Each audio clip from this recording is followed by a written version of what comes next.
तो मुझे ना अभी अभी ऊपर से आवाज़ें आ रही है, तो अभी मैं ज़रा ऊपर चढ़ के देखती हूँ। जहाँ तक मेरा ख्याल है ऊपर बंदर आ चुके हैं कांदे खाने के लिए। Let's see now. और यहाँ पर कुछ 4-5 बंदर बैठ के आराम से मेरे कांदे खा रहे हैं। नाइस। हाफ मून्स फिल्स और मेरे गैस को इग्नोर कर दो। बहुत ही बिजी दिन था आज का, दैट्स वाई उसको क्लीन करने नहीं मिला। ये सब कुछ ख़त्म करके मैं करने वाली हूँ उसको क्लीन। तो यहाँ पर मैंने हाफ मून्स की फिलिंग बनाई है। इसके अंदर वाइट सॉस जाता है और सब्जियाँ और चिकन और इसको रेड ग्रीन चिली और लहसुन के पेस्ट में पकाया जाता है। और यहाँ पर मैंने ब्रेड क्रम्स वगैरह लगाकर इसको तैयार कर दिया है। और अभी यहाँ पर मेरा ऑयल भी ऑलमोस्ट गर्म हो गया है। तो इसको है ना मीडियम फ्लेम पे तलना होता है ताकि मैदे की जो लेयर होती है ना वो अच्छी तरीके से पक जाए। और हाफ मून्स बहुत ही ज़्यादा टेस्टी लगते हैं। मैं नॉर्मली अभी कभी मतलब अगर मैं घर पे ही बना रही होती हूँ ना, तो मैं इसको कोट नहीं करती, मैं डायरेक्टली डाल देती हूँ तेल के अंदर। मगर अभी यहाँ पर है ना, मैंने किसी को तो देना है, तो इसी वजह से मैंने इसको ऊपर से अच्छे से कोट कर लिया है। क्योंकि हाफ मून्स को बनाने का प्रॉपर तरीका तो यही है, वरना मैं अक्सर शॉर्टकट मारते रहती हूँ फॉर कन्वीनियंस। यहाँ पर ये मेरे हाफ मून्स बन के तैयार है, क्योंकि ये अच्छी तरीके से अब सिक गए हैं। ये गोल्डन ब्राउन हो गए हैं, तो इनको अब मैं यहाँ पर निकाल लेती हूँ। ये खाने में एक्चुअली बहुत ही ज़्यादा टेस्टी और यम्मी लगते हैं। और मैं इनको अक्सर बनाती रहती हूँ, मतलब कभी कभार ऐसे बना देती हूँ मैं, बिकॉज़ थोड़ा तामझाम वाला भी काम है। तो अगर मेरे पास में कभी एक्स्ट्रा टाइम होता है या फिर अगर मेरे घर में किसी को बहुत ज़्यादा मन कर रहा होता है इनको खाने का, तो मैं बना देती हूँ।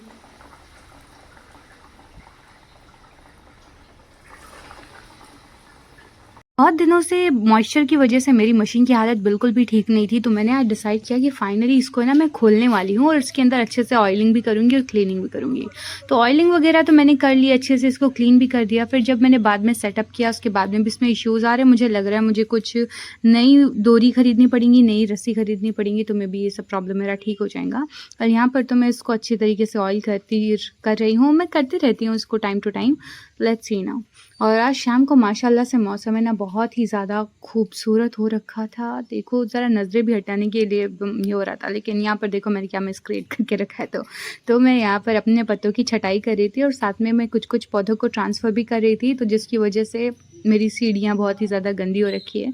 और ये जगह आपको थोड़ी सी खाली नज़र आएंगी, क्योंकि अभी मैं यहाँ पर थोड़े बहुत चेंजेस कर रही हूँ। तो लेकिन आज मैंने अच्छा खासा पुदीना हार्वेस्ट कर लिया, ये रहा।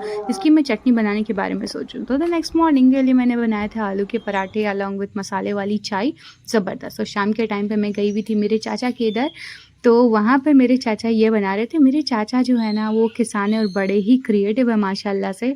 ये घर के अंदर ये सीमेंट के फेंसेस तैयार कर रहे हैं इस तरीके से, मतलब देखो तो सही कितना अच्छे तरीके से जुगाड़ लगाया हुआ है और सब कुछ कितने अच्छी तरीके से बनाया हुआ है। तो उनकी क्रिएटिविटी का तो ऑफ कोर्स कोई मुकाबला नहीं है, कोई जवाब भी नहीं है, ना ही सिर्फ क्रिएटिविटी का बल्कि हार्ड वर्क का भी। वापसी में मैंने अपने बच्चों के लिए ये लेके आई, क्या ये इंडिया देसी टॉयज़ का धमाका, और इसके अंदर से एक नकली नोट मिली और साथ में एक हुक्का और साथ में जेम्स नहीं, वो छोटी सी गोलियाँ आती है ना, उनका छोटा सा पैकेट मिला। वेल बच्चे तो इसी में खुश हो जाते हैं। और इस तरीके की अगर चीज़ें दुकान पर आई ना, तो ये वो चीज़ है जिसको खरीदने के लिए मेरे बच्चे बहुत ही ज़्यादा इंसिस्ट करते हैं।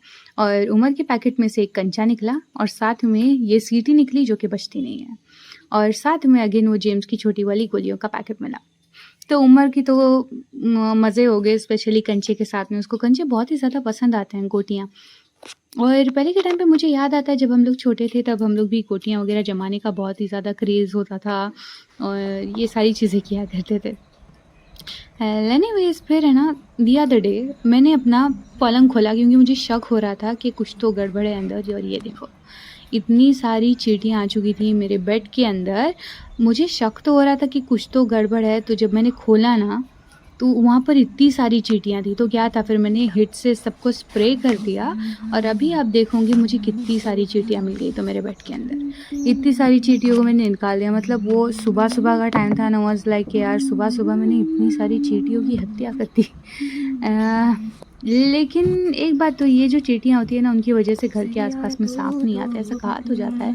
लेकिन मैंने सांप वगैरह तो ऑफ कोर्स देखे हैं, लेकिन मैं ज़्यादा छेड़-छाड़ करती नहीं हूँ। एनीवेज़, तो ये रहे इतनी सारी चींटियों के अंडे, और पता नहीं अंडों के साथ में मेरा ऐसा कुछ ऑब्सेशन है ना, मुझे जो भी अंडे दिख जाए मैं उनको फोड़ने का तो पहले ट्राई कर लेती हूँ, और इसके अंदर से भी छोटी-छोटी चींटियाँ निकल रही थी। एनीवेज़, तो इन सबको क्लीन करके फिर मैं लग गई अपने आने वाले काम के ऊपर। तो देखिए ना, मेरे दिमाग में ख़्याल आया, अफ्रीका का एक गाँव है जहाँ पर मच्छरों का कबाब बना के खाया जाता है। Just saying. एनीवेज़, तो फिर उसी शाम को मैंने बनाए थे ये बालूशाही, लेकिन डोनट की शेप में। मेरे बच्चे थोड़े बहुत इसको पसंद करते हैं, मतलब अलीज़ा को अच्छा लगता है, उमर को उसको बिल्कुल भी अच्छा नहीं लगता, लेकिन मैंने बना दिया। तो आज की वीडियो के लिए सिर्फ इतना ही। अगर वीडियो अच्छी लगी हो तो लाइक कर देना और चैनल को भी सब्सक्राइब कर देना, और मैं मिलती हूँ आपसे अगली वीडियो में। तब तक के लिए अपना ख्याल रखिए।